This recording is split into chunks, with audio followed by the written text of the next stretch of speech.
मैं आज यहां बंगाल भारतीय जनता पार्टी के कार्यकर्ताओं को कहने आया हूं, भारतीय जनता पार्टी का अगला सबसे बड़ा अगर कोई लक्ष्य है तो 2026 में बंगाल में भारतीय जनता पार्टी की सरकार। मैं आज बंगाल के कार्यकर्ताओं को कहकर जाता हूं, महाराष्ट्र और झारखंड में भी भारतीय जनता पार्टी की सरकार बनने वाली। 2024 के लोकसभा के चुनाव में राहुल बाबा संसद में बोलते हैं कि हमने हरा दिया, हरा दिया, हरा दिया। मुझे तो मालूम नहीं है राहुल बाबा को उनके साथी भी क्यों नहीं समझाते हैं।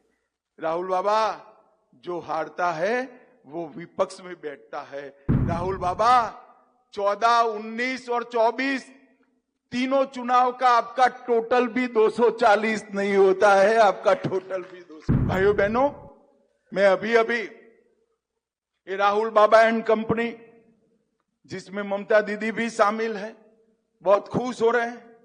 इनको मैं बताना चाहता हूं कि आप स्वप्न देख रहे थे मध्य प्रदेश में, राजस्थान में, छत्तीसगढ़ में भारतीय जनता पार्टी स्वीप कर गई। आप स्वप्न देख रहे थे ओडिशा में भारतीय जनता पार्टी स्वीप कर गई। आप अभी स्वप्न देख रहे थे हरियाणा में भारतीय जनता पार्टी ने लगातार तीसरी बार सरकार बनाने का काम हरियाणा में करा। और मैं आज बंगाल के कार्यकर्ताओं को कहकर जाता हूं, महाराष्ट्र और झारखंड में भी भारतीय जनता पार्टी की सरकार बनने वाली। भाइयों बहनों, 2024 के लोकसभा के चुनाव में राहुल बाबा संसद में बोलते हैं कि हमने हरा दिया, हरा दिया, हरा दिया। मुझे तो मालूम नहीं है राहुल बाबा को उनके साथी भी क्यों नहीं समझाते हैं। राहुल बाबा जो हारता है वो विपक्ष में बैठता है और वो जो जीतता है वो प्रधानमंत्री की शपथ लेता है। इतनी सामान्य बात भी आपको मालूम है। मैं आपको बताने आया हूं, इंडिया अलायंस वाले सारे नेताओं को, इस देश में 60 साल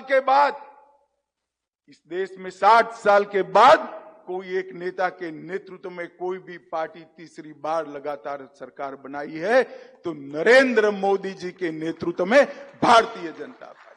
हम 240 आए हैं, मखौल उड़ाते हो, अहंकार में आ गए हो। राहुल बाबा 14, 19 और 24 तीनों चुनाव का आपका टोटल भी 240 नहीं होता है, आपका टोटल भी 240। और आप जितने साथी हो वो सबका टोटल भी 240 से कम है। मगर उनका तो गणित ही अजीब है। वो कहते हैं कि हम चुनाव जीते, हम चुनाव जीत गए, हम चुनाव जीत गए।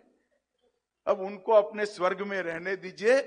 भारतीय जनता पार्टी के कार्यकर्ताओं को मैं बताने आया हूं, 2024 के चुनाव में 7 राज्यों के अंदर भारतीय जनता पार्टी को 50% से ज्यादा वोट मिला है। 4 राज्यों के अंदर क्लीन स्वीप हुई है और 4 राज्यों में 90% से ज्यादा सीटें भारतीय जनता पार्टी जीत कर आई है और राज्यसभा में भी हमारा बहुमत हो गया है। भाइयों बहनों, 60 साल के बाद लगातार तीसरी बार कोई एक व्यक्ति को, कोई एक नेता को देश की जनता ने प्रधानमंत्री बनाया तो हमारे नेता नरेंद्र मोदी जी को बनाया है, नरेंद्र मोदी।